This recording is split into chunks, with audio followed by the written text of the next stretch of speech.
What's up, everybody? Real quick, just want to kind of summarize the video a little bit because the video is a little bit longer and I feel like things can get lost. Today, we're going to cover the second half drives and kind of look at what this lull is and what's causing it. And I think it kind of boils down to a couple key facts.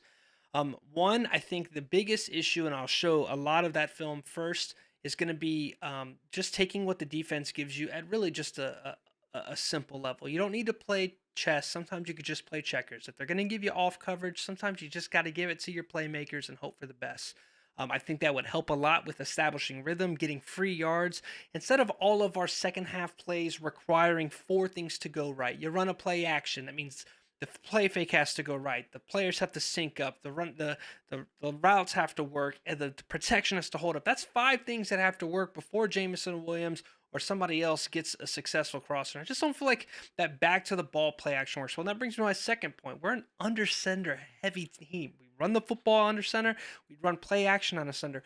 But sometimes we could just do a quick 3-step, 5-step drop, just your traditional, almost West Coast offense type Theo. Just come out, snap the ball. You have a pro style quarterback. Do the pro style offense. This is gonna put you in situations maybe you get favorable groups on early downs in terms of positioning. Now the teams have to respect the more quick throws and quick passing concepts versus when you know a play action or a run is coming. Any type of run, or play action, you're not really concerned about short concepts. So don't mean to ramble too long. I hope you enjoy the video and see that it's a little insight as to where I think Ben Johnson could really improve this offense. What we're going to talk about this week is what's really plaguing the Lions offense. And I think the most glaring thing is this third quarter lull. They brought up a stat that we're like bottom in the league in turnovers in the third quarter, as well as point differential in the third quarter. And I honestly don't believe that that's all of our defense. I watched the film. We're going to highlight and watch more in depth the actual third quarter drives. And figure out, what I see and what I don't. But what I want to do is I want to talk about some reps earlier in the game. Something that I see kind of glaring that we're not taking advantage of. It would be very easy to take advantage of, but really it requires Ben Johnson to kind of stop playing chess and just kind of start playing checkers. So what I mean by that is I'm going to take you guys to another game from last week. This one is going to be the Eagles matchup against Brock Purdy, the ball over the middle of the field. And here's a rep. Obviously, it's 2nd and 15, but here, look, Brock Purdy is 0 for 4 at this point. They lined up on 2nd and 15, and look at the cushion that's being given to Ayuk. The Eagles made a concerted effort to kind of clog up the middle of the field, to put more attention to the run game, to kind of limit these crossers and underneath routes. And as a result, the Niners really just kind of come out and take what's given to them. I chose this team also because Brock Purdy isn't exactly this world-beating wide or quarterback arm, right? He's not exactly this change the game with QB, with zip and power, right? So Goff has a very similar arm in that regard. Here's another rep. Also, later in that game or in the same drive, they're doing some work in the backfield again, kind of putting what we call defensive players in conflict, right? Similar to what they did with DJ Moore and that little fake reverse keep by DJ Moore to score. But again, look at the cushion that they're going to give to Ayuk at the top of the screen. Do they overthink it? No, you just snap the football, take a step, throw it on the money. You give your man space to work, right? Not even the best throw, but moderately safe because they respect that deep ball ability. Here's another one. Again, just kind of, you see the pattern here. So I wanted to take this and then I want to show you guys. So the first 15 is your scripted plays in a game, right? And it gives you an opportunity to come out and show a bunch of different looks and see what you're going to get, right? JMO here, bottom of the screen, inside the numbers. He gets extreme off coverage from 33. All right, cool. And this is, it's going to look familiar. This is going to be a setup for the play later where they run that end around the JMO. And that's fine, right? I'm not against coming out feeling like you have to force the football in a given situation. But this is, just an example of hey, you come out, you get these looks. These kind of help set up your play calls later in the game, knowing what kind of defenses you're going to get. Because defense aren't really going to adjust too much on the fly. They have a game plan. They know what they want to run. So I want to call out this formation. We're going to see this quite a bit here, and that's JMO in this kind of tight I-form bunch, right? And I want you to notice just just again, we're chilling before the snap. There's a lot of room. And in this situation, maybe not as much room as I think, but I want to show you that just like how the Eagles should have just took advantage of those easy outs and those easy throws, this is something that we should do. So here, second drive after the first drive, which obviously didn't lead to points. They come out here and under center, this is all available for the taking. And you might be asking yourself, well, 33 is very, very good. He's very, very fast. He's going to crash. I want you to notice that even if he is going to crash or if he's going to sit and backpedal and give more cushion, I want to note two things. One, Jameson Williams is faster than Jalen Johnson. And two, most importantly, they don't even try. You have to at least give them the look and say, hey, what does this out route look like? Is he crashing on it? Maybe call it with a quick leak out from somebody else, a quick check down, and you go, got it, noted. He wants to jump that route, maybe a double move later in the game. Or maybe he backs off and like, cool, got it. Either way, I am willing to take my chances. So we come out, we had the same look, extreme off coverage, ball gets snapped, and we run the football. Now, are these bad runs per se? No. But eventually, I think Ben Johnson needs to just go, oh shit, they're giving Jameson Williams a 10-yard cushion. Just throw him the football. Now, I get it though, like to an extent, here's a very good rep of that 4D 1000 IQ like thought process here. You start out, the running back out wide, you see the corner follow, that tells you you've got zone. You motion Raymond back to the slot over here in the backfield. You see this pressure coming, you know you've got zone blitz. You know that nobody's going to be following this man over, right? Because it's not man coverage, it's zone. You've now put a 1, 2, 3 on 4 situation. In fact, he blitzes, so it's 1 to 2 and then 3. So it's a 4 on 3. I mean, you tell me where this ball is going. First of all, look at this block, because they don't know that the play is a drop. Blocked. And look at 87. Just absolutely, that is 6. Again, here's another rep. This time there isn't Jalen Johnson. It's 32. Granted, a pretty fast corner. I think that's Terrell Smith. I think that's the name. But again, in my brain, there can be some kind of route here instead of just running the football. Another thing here, right? Here's where I think, when I say RPO, think Nick Foles, Eagles RPO, not Lamar Jackson or Justin Fields RPO, right? White boy RPOs, WRPOs. And that is, you should have, with no help here, there should be something quick. Here. Jared Goff, you already are unblocking him. You're already doing the point of the run pass option. He's not going to make an impact as a blocker on this play because it's a sweep out to the left. Maybe just have him run a quick out and just have it there. And it's just an option. And maybe 9 out of 10 times you run this play, you never throw it. But at least you got information from it. Did they jump at it? Did they back off in coverage? What happened?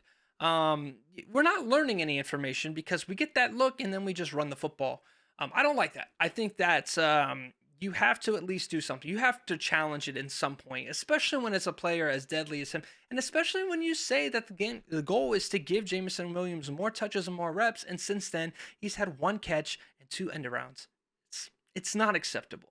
So I think we've kind of gotten the point here of what I'm saying. And then I want to bring up a couple other things.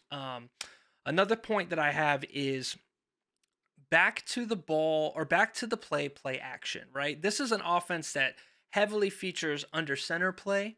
This is an offense. I'm just going to let this play while I talk. This is an offense that features heavy under center runs and play action. But I think that we're kind of hurting ourselves in the fact that there's 0, and I watched every rep that I could find, 0 plays from under center where Jared Goff just snaps and takes a 3-step drop and snaps and takes a 5-step drop. It's something he is able to do. He's pro-style pocket passer offense. I did go through some Rams plays, and I found some clips of him doing it just to prove to myself, gotcha. He knows how to do a 3-step drop. He knows how to do a 5-step drop. And as we dive into the plays of the second half here shortly and kind of talk about the drives, again, I'm just kind of letting some of the film roll as we go. I think we're kind of doing ourselves a disservice with our passing game. It's extremely predictable what routes we're running on play action. You're going to have the tight end leak. You're going to have a cross and over and a crosser. It's simple. It's very predictable. We had a ball batted down as a result. We're not really getting enough time when we are snapping the football. And second, defenses don't know that they don't have to play the quick 3-step drops because play action is like a 5 to even 7-step drop, late developing routes. So even when these defenses have to come up and make a play, they don't. They not on the play action, not under center. They know play action. They're going for the crossers. They're going to go for this. So plenty of time to recognize the routes, pass them off, and there's that. So while we're here, let's go ahead and take all of those concepts and look at the drive. This first drive out of the half, okay? First thing we're going to do, exactly like I said, back to the play action, right? And there's just a lot of time for the defense. None of these corners have to really crash to get their good depth. Sweat is unblocked and unimpeded to the quarterback, really. And this crosser, while it does kind of peep open, he has enough speed to recover, doesn't get the football out. It's not a bad throw, but again, covered. Dan Skipper's running routes for this offense to scripted, right? Like, you're telling me we can get Jameson. Like, why is Dan Skipper running more drags than Jameson Williams in a football game? It's beyond me. More of a zig. But yeah, pretty awful throw there. But that's not Jared's game, is play action boots. Even if you look back to success in the play action game with the Rams, it was not on play action boots. It was on play actions and then just a normal standard drop. Here's a handoff on second down. Again, I don't hate it, but I want to note something, right? Like, let's look at the personnel package that's on the field, right? Mitchell, Sam Laporta, and who's the other tight end? I'm blanking. Brock Wright. Like, Laporta, Brock Wright, and Mitchell, that's not exactly a team. You're not putting anybody in conflict. There's like two guys on the field that nobody's scared of, and nobody that could beat this team deep. Nobody's concerned at all. You could just leave man on Amon-Ra St. Brown, and everybody else can really overcommit to these run lanes. So there's that. Here's a third down play. It's 3rd and 6. The first thing I want to know is I'm kind of over putting Sam Laporta way out wide because we never throw it to him out there. But we do get the information we want, which is man coverage, because Eddie Jackson is out there, and also the motion across. So with the motion across, we've got man coverage to the short side of the field with the safety on that hash. Why Jared Goff decided this was the time to throw at Jameson Williams is beyond me. First of all, I want you to watch the slot, Amon-Ra St. Brown, who is going to just absolutely, throw the football, brother. Right there. Just throw the football to 14. That is everything you look for in a play.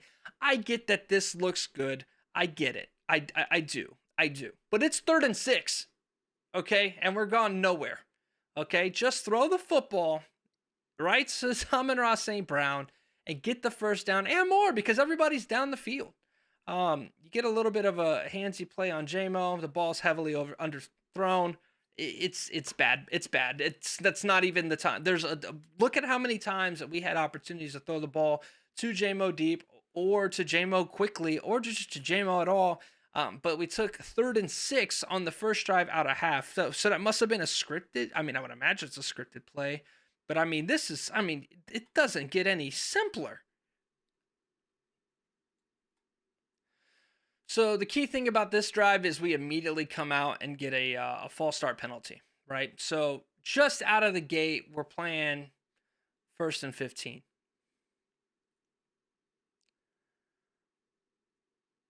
There's plenty of room here, but when I told you that we're kind of predictable, this is what we're talking about here, right? JMO's going to run over the top, the post to clear out. Amon-Ra's going to try to hold. The goal is to hold the safety or whoever is in coverage down here so that Reynolds can break free. And Reynolds is open. And I want to make a note here, right? If you're going to tell me that we can't run that throw to JMO when Jalen Johnson is on him, I want you to note that he's trailing Josh Reynolds here. This ball needs a little bit of loft on it. In terms of missed throws, this definitely is it's okay. But look, even 33 is kind of under that. I'm going to be honest with you. How about this? Flip the roles. Flip the roles. You get the look that you want, right? Um, Jameson Williams is not a professional decoy. He's very, very good. I recall a play like this that we ran against the Packers that got called back where he burnt the entire defense. Um, why is JMO not the one running this ball here? You finally get it dialed up. You finally get the look that you want. And your deadly weapon is that. Again, don't play checkers. Play, or don't play, again, don't play chess. Play checkers, dude. Play checkers. Just make it easy on yourself.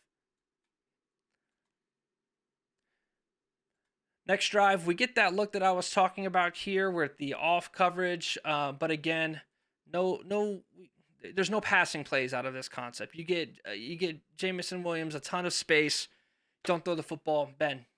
Just try it, man. Just try it. Honestly, just try it.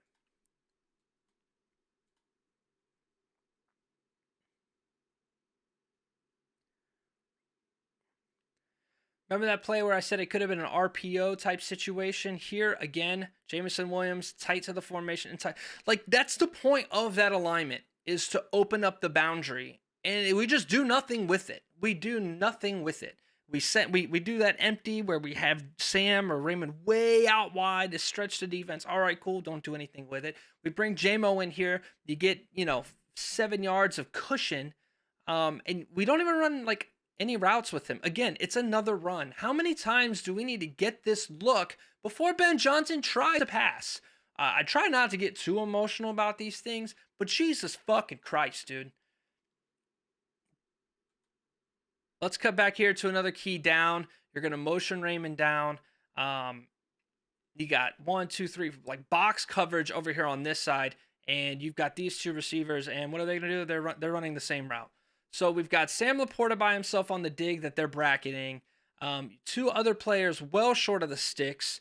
And keep in mind, this is a similar play that led to an interception on the fourth down earlier. Ben Johnson went back to it in this kind of crucial situation, and somebody didn't run the right route because there's no way that these two are designed to be 5 yards from each other. So Jared has to throw this one down at the ground. All right, so this is the final drive that we're going to look at here. We come out empty again in the old Sam Laporta, Brock Wright, James Mitchell package. With Gibbs out to the right, doesn't matter. We're scheming flat routes to Brock Wright, but we can't get Jameson Williams a quick out. I'm really confused. I'm really confused on personnel use. I'm really concerned on what the game plan is to stretch a defense that's just crashing to the football. Not really breaking tackles today. It's just not a good ball at all. Next play in the drive. You get JMO in the slot here, motion down 87. The nickel is going to come off of the corner, and that results in a hot read to Gibbs. He's got to throw the ball. If you can kind of see, JMO is a little bit open in the middle, and I imagine that this is where this ball is going to be going to. Again, it sucks that he's not able to get it because he does clear very, very quickly. This would have been, I would say pretty open. And then even this deep ball here down the sideline, absolutely, this is solid here. I mean, I get it, it's flood, so like this is a clear out. But the pressure comes in. It's a good blitz, good situation by them. Before, I remember they brought Gibbs in, and then they motioned out the running back in, trying to get a look to see what they got. Again, it's just creative ways of figuring out what coverage they're in. Motion 11 across. He kind of could throw this ball if he wanted to. I wish the spacing was a little bit different, but I do feel like that this is a good throw. Maybe a back shoulder. In fact, this looks a lot like that Jameson Williams drop earlier in the year. Remember, he motioned across or threw a little back shoulder. So I really don't understand why he didn't throw that. 6 doesn't really look like he's in position to make a play on a back shoulder throw. That's way over here. Because remember, this is the numbers. There's plenty of room to work with. But either way, this is when he comes back to Reynolds and he's short. And then this might be the biggest travesty of this JMO 10-yard cushion that I've watched. Again, we've been completely shut out this second half. You finally get a little bit of life, a decent pass, a fourth down that's not extremely hard to convert for a team that has so many weapons to convert that. And all of the creative plays that we have had, I want to note again. So here we go. 4th and 1. What's the package? Well, we got Dan Skipper, lineman. We've got Brock Wright. We've got Sam Laporta.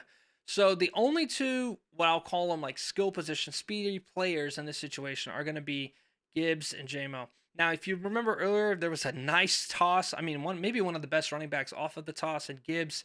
This is just going to be the travesty of a counter. But again, I want you to look at this is 4th and 1. This is 4th and 1. It's 4th and 1.